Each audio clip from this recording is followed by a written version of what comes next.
Welcome to Mainland, your local regional television station, coming to you from the Nelson and Tasman region.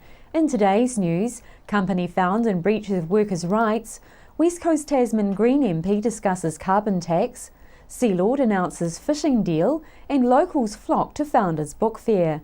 Carter Holt Harvey have been found to have breached workers' rights in a massive drug testing at their Nelson mill. The Employment Relations Authority determined that 76 EPMU members working at the mill had their rights breached when Carter Holt Harvey imposed urine testing on a massive scale after 2 cannabis plants were found growing in the grounds outside the sawmill buildings. Ron Angel, EPMU National Industry Organiser for Timber Workers, says that this ruling was a victory for their members and a victory for common decency and respect. He says that they've had concerns about the whole drug testing regime at Carter Holt Harvey for some time, and clearly those concerns were justified.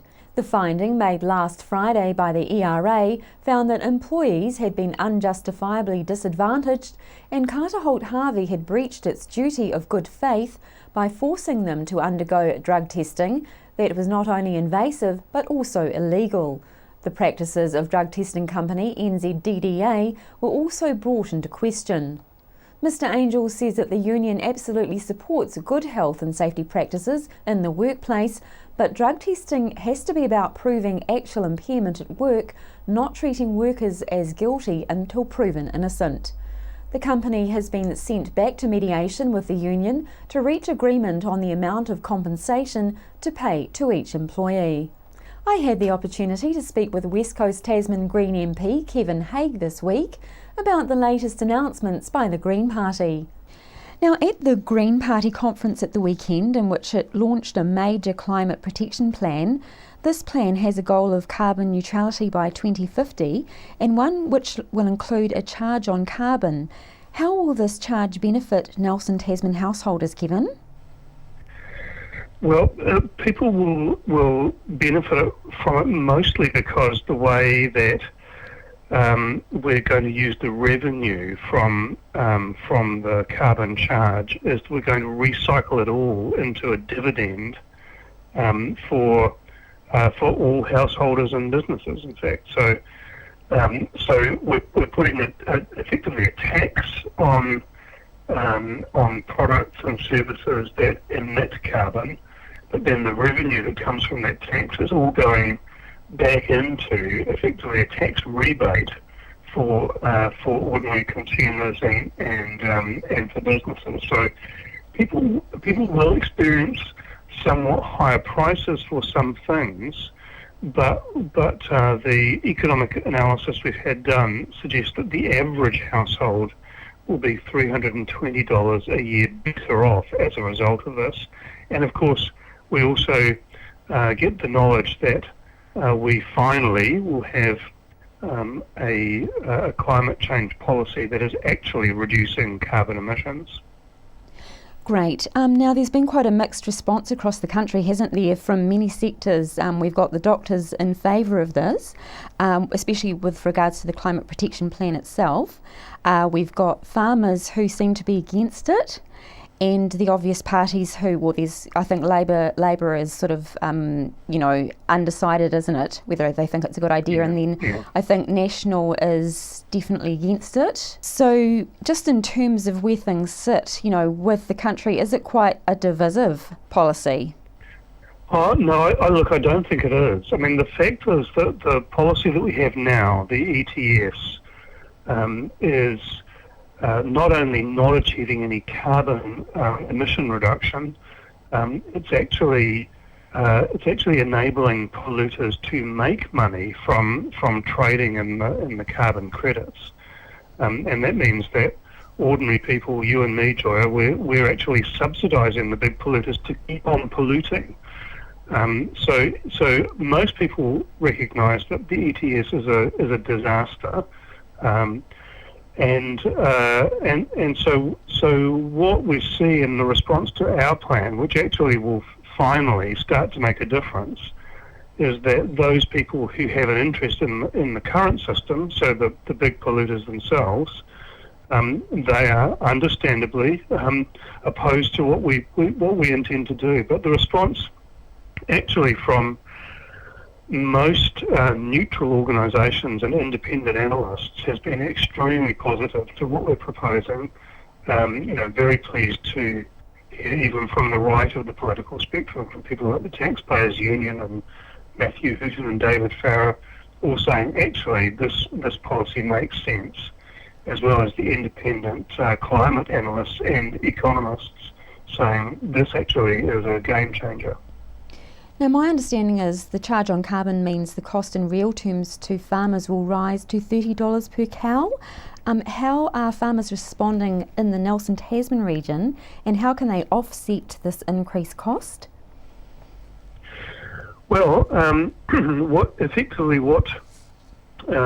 policy does is it probably raises or reduces the profit on milk solids by about 8 cents. So it's actually a pretty small reduction in profitability for dairy farmers. So the way we have set the price for dairy farmers is to figure out what is the level that will enable them all to keep in business. So it actually won't force any dairy farmers out of business at all, we don't think. Fantastic. So if they want to, I guess, maximise their profitability while minimising the impact of the carbon charge, the way to do that is to follow the advice actually that's just come from Bruce Wills, who's the current president of Federated Farmers, who makes the point that actually the environment cannot sustain the increasing intensification of dairy farming, but that if people are smart with lower inputs into their farming, they are able to actually increase profitability with smaller herds. And we think that's probably the way that people could best minimise the impact of the new policy if they are dairy farmers. Meanwhile, Mainland intern from the United States, Carly Danner, asked members of the public what they thought about the charge on carbon and return to households as a climate tax cut. So the Green Party has announced a proposed carbon tax on big business polluters. What do you think of this? Proposed tax on big business polluters? Mm-hmm. Yeah, I like it. Well, it's got to be a balance, doesn't it? If businesses are overtaxed, we lose their revenue. So I'm in favour of tax burden being shared evenly, and I don't think it necessarily has to be with big business. If the government funded it, I think it'd be a great idea. Yep. I think it's very similar to the free dentistry that you already get until you're 18, and I think that's really good. But I think I often have to wonder where's the funding going to come from. So before I can say yes, I'd be like, okay, so where are they going to get the funds before they give it to something else? Otherwise, I think it's a good idea. Well, I think people should pay their share of that cost. I know we're up against people not believing in climate change and so forth, but I think the science is pretty solid around that. The dairy industry will be an interesting one with that, and I see they've sort of eased it a little by saying they only have to pay half of their share, but no, I'm in agreement with them.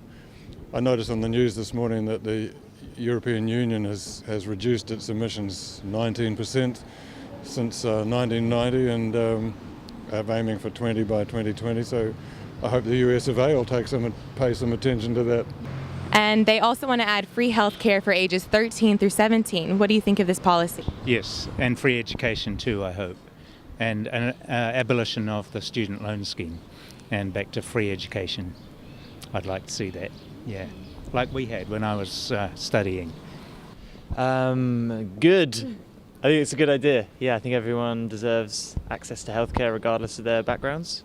I think that's actually a good idea because a lot of 13 to 17 year olds actually have a lot of health issues that they need to raise with people, and sometimes they don't have the help to get that themselves. So by making it free, they've got the opportunity.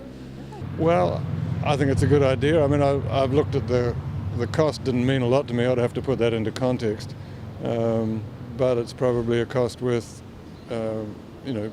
spending if we can do it, and just to help those people, at that stage of life with extra health care. Yes, I'm in favour of that. Wonderful. Sure. However, it's got to be affordable. Sealord announces fishing deal. The arrangement between Ngāti Kahungunu and Sealord will see the two organisations work together in the sustainable utilisation of fishing quota and will employ and develop iwi members whilst at the same time maximising profitable returns to iwi. Mike Pahu of Ngāti Kahungunu says that the deal is more substantive than the year-by-year sale and purchase of ACE, annual catch entitlement, approach previously used by the iwi. He said that Ngāti Kahungunu and Sealord share a common recognition that quota is taonga and that must be protected for future generations while maximising the income from this valuable asset. The agreement includes a program to increasing training and employment and for Ngāti Kahungunu to gain valuable experience in the different elements of the fisheries value chain. Sealord Fishing's General Manager Doug Powlin said that this agreement includes scholarships at the Westport Deep Sea Fishing School, similar to those established with Tainui. Sealord has been developing relationships with the iwi through their Ihu to Mai program, which will benefit all parties. Poland says that the program increases the long-term access to quota for Sealord and provides a more direct influence in the way fishing assets are sustainably utilised for iwi. The deal includes a range of species including hoki, bluenose, alfonsino, jack mackerel and oreo, with the ACE varying each year according to the total allowable commercial catch set by the Ministry of Primary Industries as part of the New Zealand quota management system. Thousands of Nelsonians again turned out in droves for the very popular Founders Book Fair at Queen's Birthday weekend, an annual event which is continuing this week right through until Sunday. Mainland's intern from the United States, Carly Danner, spoke with Founders Book Fair volunteer Murray Ferrant about this exciting event. All right, so do you mind giving us a little background on this book fair? Book Fair's been going for 26 years now, and it gets bigger and better every year, thanks to the generosity of the people of Nelson who donate all these lovely books for us to sell. So we recycle them all back into the town again, so ready to get them maybe back in another couple of years' time and clip the ticket again. So what do you do as a volunteer here? We come in 2 mornings a week right throughout the year because the books are donated every day of the year, so we sort them into 60 different categories and put prices on them, and then finally when it's 2 weeks before the Queen's birthday, the start of the book fair, it all gets frantically busy as we set up in the 2 venues and set out all the tables and all the categories, and then just hope for the support from the people to come and buy. And how many books do you think there are for this year? We don't have exact number of books, but there's more than 30 tonne which we have sorted and stored throughout the year. We're lucky that we run it from the Founders Park, where we've got a great sorting room and great storage room, which enables us to run it through, run the collection service right through the whole year. So how do you decide the prices of the books to sell? We have a fair idea of most prices, but when we get in what I call a very tasty looking item, we check it up on the internet, AB Books and eBay and TradeMe, see what people are asking for them, and we would then put a price from about less than half or only a third of what they were asking, because at the end of the day we're only open for 9 days, so we like to feel we're wholesaling the books rather than retailing the books. And when's the last day people can catch the book fair? Sunday of this week, so it's a 9-day phenomenon. Every year starts on the Saturday of Queen's Birthday weekend and runs right through to the next weekend, so it's 9 days and especially after the feeding frenzy of the first day, then the browsers can come in and really search and find the book they've been looking for years. There are a host of people throughout our district who work quietly away without pay and with precious little recognition to make our communities better places to live. Without fuss or fanfare, they undertake all manner of good work on behalf of neighbours, friends, schools, clubs, churches and service organisations. Their commitment is unstinting, their generosity and dedication is unquestionable. Tasman District Council's Outstanding Community Service Awards are a way of giving someone well-deserved recognition to unsung heroes in our communities. Tasman Mayor Richard Kempthorne says it gives council an opportunity to make sure they're rewarded with the thanks they deserve for the long-term outstanding service they've given. Richard Kempthorne says that these annual awards allow us to formally acknowledge individuals who have worked unselfishly on behalf of their communities in a variety of activities for 20 years or more. Individuals or group deserving recognition for their hard work can be nominated for an Outstanding Community Service Award. Each year, Tasman District Council calls for nominations from the public for the Community Awards. Nominees must be residents of the Tasman District to qualify. Nomination forms are available from all council service centres and libraries and given an outline of the type of information needed for a successful nomination. After the break, we'll bring you the latest weather update and some events and happenings coming up from around the region.